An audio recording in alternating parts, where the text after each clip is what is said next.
Senhor Csaba Kőrösi, presidente da 77ª Assembleia Geral das Nações Unidas, senhor Antônio Guterres, secretário-geral das Nações Unidas, senhoras e senhores, chefes de Estado, de governo e de delegações. Senhoras e senhores, começo por cumprimentá-lo, embaixador Csaba Kőrösi, pela eleição para presidir esta Assembleia Geral. Esteja certo de contar com o apoio do Brasil. O tema escolhido para este debate geral gira em torno de um conceito que se aplica perfeitamente ao momento que vivemos, um divisor de águas. Senhor presidente, nossa responsabilidade coletiva nessa Assembleia Geral é compreender o alcance dos desafios que compõem esse divisor de águas e, a partir daí, construir respostas que tirem sua força dos objetivos que são comuns a todos nós. A tarefa não é simples, mas, a rigor, não temos alternativa. Esse esforço tem de começar no interior de cada um dos nossos países. Antes de tudo, é aquilo que realizamos no plano interno que dá a medida da autoridade com que agimos no plano internacional. Deixe-me falar da perspectiva do meu país. Quando o Brasil se manifesta sobre a agenda da saúde pública, fazemos isso com a autoridade de um governo que, durante a pandemia da Covid-19, não poupou esforços para salvar vidas e preservar empregos. Como tantos outros países, concentramos nossa atenção, desde a primeira hora, em garantir um auxílio financeiro emergencial aos mais necessitados. O nosso objetivo foi proteger a renda das famílias para que elas conseguissem enfrentar as dificuldades econômicas decorrentes da pandemia. Beneficiamos mais de 68 milhões de pessoas, o equivalente a 1/3 da nossa população. Em paralelo, lançamos um amplo programa de imunização, inclusive com produção doméstica de vacinas.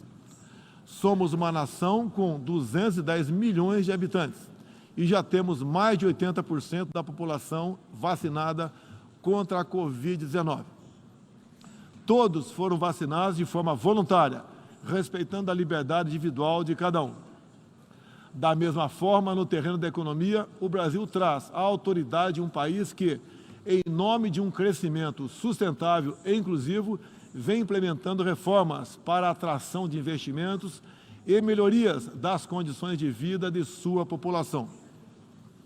No meu governo, extirpamos a corrupção sistêmica que existia no país. Somente entre o período de 2003 e 2015, onde a esquerda presidiu o Brasil, o endividamento da Petrobras, por má gestão, loteamento político e em desvios, chegou à casa dos 170 bilhões de dólares. O responsável por isso foi condenado em 3 instâncias, por unanimidade. Delatores devolveram $1 bilhão e pagamos para a Bolsa Americana outro $1 bilhão por perdas de seus acionistas. Esse é o Brasil do passado. Aprimoramos os serviços públicos com redução de custos e investimentos em ciência e tecnologia. Hoje, por exemplo, o Brasil é o 7º país mais digitalizado do mundo. São 135 milhões de pessoas que acessam 4.900 serviços do meu governo. O Brasil foi pioneiro na implantação do 5G na América Latina. Levamos adiante uma abrangente pauta de privatizações e concessões, com ênfase na infraestrutura. Concluímos o projeto de transposição do Rio São Francisco, levando água para o Nordeste brasileiro. Adotamos novos marcos regulatórios, como o do saneamento básico, o das ferrovias e o do gás natural. Além disso, melhoramos o ambiente de negócios, com a Lei da Liberdade Econômica e a Lei de Startups. Como resultado, criamos oportunidades para o jovem empreender e ter empregos de qualidade. Coroando todo esse esforço de modernização da economia brasileira, estamos avançando a passos largos para o ingresso do Brasil como membro pleno da Organização para a Cooperação e Desenvolvimento Econômico, a OCDE. Apesar da crise mundial, o Brasil chega ao final de 22 com uma economia em plena recuperação. Temos emprego em alta e inflação em baixa. A economia voltou a crescer. A pobreza aumentou em todo o mundo sob o impacto da pandemia. No Brasil, ela já começou a cair de forma acentuada. Os números falam por si só. A estimativa é de que, no final de 22, 4% das famílias brasileiras estejam vivendo abaixo da linha da pobreza extrema. Em 2019, eram 5,1%. Isso representa uma queda de mais de 20%. O Auxílio Brasil, programa de renda mínima criado no meu governo durante a pandemia, que atende 20 milhões de famílias, faz pagamentos de quase $4 por dia às mesmas. O desemprego caiu 5 pontos percentuais, chegando a 9%, taxa que não se via há 7 anos. Reduzimos a inflação com estimativa de 6% no corrente ano. Tenho a satisfação de anunciar que tivemos deflação inédita no Brasil nos meses de julho e agosto. Desde junho, o preço da gasolina caiu mais de 30%. Hoje, um litro no Brasil custa cerca de 90 centavos de dólares. O preço da energia elétrica também teve uma queda de mais de 15%. Quero ressaltar que o custo da energia não caiu por causa de tabelamento de preços ou qualquer outro tipo de intervenção federal. Foi resultado de uma política de racionalização de impostos formulada e implementada com apoio do Congresso Nacional. Em 2021, o Brasil foi o quarto maior destino de investimentos estrangeiros direto no mundo. Nosso comércio exterior alcançou a marca histórica de 39% do PIB, mesmo diminuindo ou zerando impostos de milhares de produtos. No plano interno, também estamos batendo recordes em 3 áreas: arrecadação fiscal, lucro das empresas estatais e relação entre dívida pública e PIB. Aliás, em 21, tivemos superávit no resultado consolidado de contas públicas. O PIB brasileiro aumentou 1,2% no segundo semestre. A projeção de crescimento para 22 chega a 3%. Temos a tranquilidade de quem está no bom caminho, o caminho de uma prosperidade compartilhada entre os brasileiros e, mais além, compartilhada com nossos vizinhos e outros parceiros mundo afora. É isso que vemos, por exemplo, na produção de alimentos. Há 4 décadas, o Brasil importava alimentos. Hoje, somos um dos maiores exportadores mundiais. Isso só foi possível graças a pesados investimentos em ciência e inovação, com vistas à produtividade e à sustentabilidade. Faço aqui um tributo à pessoa de Alisson Paulinelli, candidato brasileiro ao Prêmio Nobel da Paz, por seu papel na expansão da fronteira agrícola brasileira com o uso de novas tecnologias. Este ano, o Brasil já começou a colheita da maior safra de grãos da nossa história. Estima-se pelo menos 270 milhões de toneladas. O Brasil também, em poucos anos, passará de importador a exportador de trigo. Para o período de 22-23, a previsão é que a produção total ultrapasse os 300 milhões de toneladas. Como afirmou a diretora-geral da Organização Mundial do Comércio, em recente visita que nos fez, se não fosse o agronegócio brasileiro, o planeta passaria fome, pois alimentamos mais de 1 bilhão de pessoas ao redor do mundo. O nosso agronegócio é orgulho nacional. Senhor presidente, quero lembrar que, também na área do desenvolvimento sustentável, o patrimônio de realizações do Brasil é fonte de credibilidade para a ação internacional do nosso país. Em matéria de meio ambiente e desenvolvimento sustentável, o Brasil é parte da solução e referência para o mundo. 2/3 de todo o território brasileiro permanece com vegetação nativa, que se encontra exatamente como estava quando o Brasil foi descoberto em 1500. Na Amazônia brasileira, área equivalente à Europa Ocidental, mais de 80% da floresta continua intocada, ao contrário do que é divulgado pela grande mídia nacional e internacional. é fundamental que, ao cuidarmos do meio ambiente, não esqueçamos das pessoas. A região amazônica abriga mais de 20 milhões de habitantes, entre eles indígenas e ribeirinhos, cuja subsistência depende de algum aproveitamento econômico da floresta. Levamos internet a mais de 11 mil escolas rurais e a mais de 500 comunidades indígenas. O Brasil começou sua transição energética há quase meio século, em reação às crises do petróleo daquela época. Hoje temos uma indústria de biocombustíveis moderna e sustentável. Indústria que contribui para a matriz energética mais limpa entre os países do G20.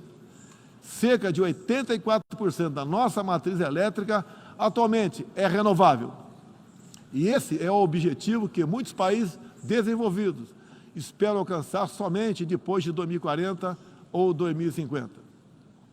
No ano passado, o Brasil foi escolhido pelas Nações Unidas como o país campeão da transição energética. Temos capacidade para ser um grande exportador mundial de energia limpa. Contamos com excedente já em construção, que pode chegar a mais de 100 gigawatts, entre biomassa, eólica, terrestre e solar, além da oportunidade ainda não explorada de eólicas marítimas de 700 gigawatts, com um dos menores custos de produção do mundo. Essas fontes produzirão hidrogênio verde para exportação. Parte dessa energia 100% limpa abre a possibilidade de sermos fornecedores de produtos industriais altamente competitivos, especialmente no Nordeste brasileiro, com uma das menores pegadas de carbono do mundo. A agenda do desenvolvimento sustentável é afetada de várias maneiras pelas ameaças à paz e à segurança internacional. Erguemos as Nações Unidas em meio aos escombros da Segunda Guerra Mundial. O que nos motivava naquele momento era a determinação de evitar que se repetisse o ciclo de destruição que marcou a primeira metade do século XX. Até certo ponto, podemos dizer que fomos bem-sucedidos. Mas hoje, o conflito na Ucrânia serve de alerta. Uma reforma da ONU é essencial para encontrarmos a paz mundial. No caso específico do Conselho de Segurança, após 25 anos de debates, está claro que precisamos buscar soluções inovadoras. O Brasil fala desse assunto com base em uma experiência que remonta aos primórdios da ONU. É pela 11ª vez que ocupamos assento não permanente no Conselho. Temos buscado dar o melhor de nós para a solução pacífica e negociada dos conflitos internacionais, sempre guiados pela Carta da ONU e pelo direito internacional. O Brasil também tem um longo histórico de participação em missões de paz da ONU. De Suez a Angola, do Haiti ao Líbano, sempre estivemos ao lado da manutenção da paz. Também contribuímos para a paz ao abrirmos nossas fronteiras para aqueles que buscam uma chance de reconstruir suas vidas em nosso país. Desde 2018, mais de 6 milhões de irmãos venezuelanos foram obrigados a deixar seu país. Muitos deles vieram para o Brasil. Nossa resposta a esse desafio foi a Operação Acolhida, que se tornou referência internacional. Já são mais de 350 mil venezuelanos que encontraram em território brasileiro assistência emergencial, proteção, documentação e a possibilidade de um recomeço. Todos têm acesso ao mercado de trabalho, a serviços públicos e a benefícios sociais. Nos últimos meses, chegam por dia ao Brasil a pé cerca de 600 venezuelanos, a grande maioria dos quais mulheres e crianças, pesando em média 15 quilos a menos do que tinham antes, fugindo da violência e da fome. A política brasileira de acolhimento humanitário vai além da Venezuela. Temos também recebido haitianos, sírios, afegãos e ucranianos. Senhor presidente, o conflito na Ucrânia já se estende por 7 meses e gera apreensão não apenas na Europa, mas em todo o mundo. Quero, em primeiro lugar, renovar o agradecimento do Brasil aos países que ajudaram na evacuação de brasileiros que se encontravam na Ucrânia quando começou o conflito. Refiro-me especialmente à Eslováquia, Hungria, Polônia, Romênia e República Tcheca. A operação foi exitosa. Não deixamos ninguém para trás, nem mesmo seus animais de estimação. Diante do conflito em si, o Brasil tem se pautado pelos princípios do direito internacional e da Carta da ONU. Princípios que estão consagrados também em nossa Constituição. Defendemos um cessar-fogo imediato, a proteção de civis e não combatentes, a preservação da infraestrutura crítica para assistência à população e a manutenção de todos os canais de diálogo entre as partes em conflito.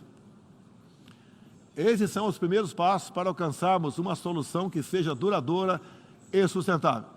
Temos trabalhado nessa direção. Nas Nações Unidas e em outros fóruns, temos tentado evitar o bloqueio dos canais de diálogo, causado pela polarização em torno do conflito. É nesse sentido que somos contra o isolamento diplomático e econômico. As consequências do conflito já se fazem sentir nos preços mundiais de alimentos, de combustíveis e de outros insumos. Esses impactos nos colocam a todos na contramão dos objetivos do desenvolvimento sustentável. Países que se apresentavam como líderes da economia de baixo carbono, agora passaram a usar fontes sujas de energia. Isso configura um grave retrocesso para o meio ambiente. Apoiamos todos os esforços para reduzir os impactos econômicos dessa crise, mas não acreditamos que o melhor caminho seja a adoção de sanções unilaterais e seletivas, contrárias ao direito internacional. Essas medidas têm prejudicado a retomada da economia e afetado os direitos humanos de populações vulneráveis, inclusive em países da própria Europa. A solução para o conflito da Ucrânia será alcançada somente pela negociação e pelo diálogo. Faço aqui um apelo às partes, bem como a toda a comunidade internacional. Não deixe escapar nenhuma oportunidade de pôr fim ao conflito e de garantir a paz. A estabilidade, a segurança e a prosperidade da humanidade correm sério risco se o conflito continuar. Senhor presidente, tenho sido um defensor incondicional da liberdade de expressão. Além disso, no meu governo, o Brasil tem trabalhado para trazer o direito à liberdade de religião para o centro da agenda internacional de direitos humanos. É essencial garantir que todos tenham o direito de professar e praticar livremente sua orientação religiosa, sem discriminação. Quero aqui anunciar que o Brasil abre suas portas para acolher os padres e freiras católicos que têm sofrido perseguição do regime ditatorial da Nicarágua. O Brasil repudia a perseguição religiosa em qualquer lugar do mundo. Outros valores fundamentais para a sociedade brasileira, com reflexo na pauta dos direitos humanos, são a defesa da família, do direito à vida desde a concepção, a legítima defesa e o repúdio à ideologia de gênero. Quero também destacar aqui a prioridade que temos atribuído à proteção das mulheres. Nosso esforço em sancionar mais de 70 normas legais sobre o tema desde o início do meu governo, em 2019, é prova cabal desse compromisso. Combatemos a violência contra as mulheres com todo rigor. Isso é parte da nossa prioridade mais ampla de garantir segurança pública a todos os brasileiros. Os resultados aparecem em nosso governo. A queda de 7,7% no número de feminicídios e diminuição do número geral de mortes por homicídio. Em 2017, eram 30 mortes por 100 mil habitantes. Agora são 19. A violência no campo também caiu ao mesmo tempo que aumentamos a regularização da propriedade da terra para os assentados. No meu governo, entregamos 400 mil títulos rurais, 80% deles para as mulheres. Trabalhamos no Brasil para que tenhamos mulheres fortes e independentes, para que possam chegar aonde elas quiserem. A primeira-dama, Michele Bolsonaro, trouxe novo significado ao trabalho de voluntariado desde 2019, com especial atenção aos portadores de deficiências e doenças raras. Senhor presidente, senhor secretário-geral, senhoras e senhores, chefe de Estado e de governo, senhoras e senhores, Neste 7 de setembro, o Brasil completou 200 anos de história como nação independente. Milhões de brasileiros foram às ruas, convocados pelo seu presidente, trajando as cores da nossa bandeira. Foi a maior demonstração cívica da história do nosso país. Um povo que acredita em Deus, pátria, família e liberdade. Muito obrigado a todos os senhores.